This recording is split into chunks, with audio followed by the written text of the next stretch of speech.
कर्ज एक शिक्षाप्रद कहानी। कहाँ जा रही है बहू? स्कूटर की चाबी उठाती हुई रिया से सास ने पूछा। मम्मी की तरफ जा रही थी अम्मा जी, अभी परसों ही तो गई। हाँ, पर आज पापा की तबीयत ठीक नहीं है, उन्हें डॉक्टर को दिखाने ले जाना है। ये तो रोज़ का हो गया, एक फ़ोन आया और ये चल दी, बहाना चाहिए पिहर जाने का। सास ने जाते जाते रिया को सुनाते हुए कहा। हम तो पछता गए भाई, बिना भाई की बहन से शादी करके। सोचा था चलो बिना भाई की बहन है तो क्या हुआ, कोई तो इसे भी ब्याएगा। अरे जब लड़की के बिना काम ही नहीं चल रहा तो ब्याह ही क्यों किया। ये सुनकर रिया के तन बदन में आग लग गई। दरवाजे से ही लौट आई और बोली, ये सब तो आप लोगों को पहले से ही पता था ना अम्मा जी कि मेरे भाई नहीं हैं। और माफ़ करना, इसमें एहसान की क्या बात हुई, आप भी तो पढ़ी लिखी कमाऊ बहू मिली है। लो, अब तो ये अपनी नौकरी और पैसों की भी धौंस दिखाने लगी। अजी सुनते हैं राज के पिताजी। सास बहू की खटपट सुनकर बाहर से आते हुए ससुर जी को देखकर सास बोली, पिताजी मेरा ये मतलब नहीं था।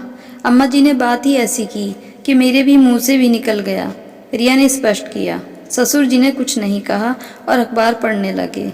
लो, कुछ नहीं कहा, लड़के को पैदा करो, रात रात भर जागो, पोतड़े धो, पढ़ाओ लिखाओ, शादी करो और बहुओं से ये सब सुनो। कोई लिहाज ही नहीं रहा छोटे बड़े का। सास ने आखिरी अस्त्र फेंका और पल्लू से आंखें पोंछने लगी। बात बढ़ती देख राज बाहर आ गया। ये सब क्या हो रहा है अम्मा? अपनी चहेती से ही पूछ लो। तुम अंदर चलो, लगभग खींचते हुए वह रिया को कमरे में ले गया।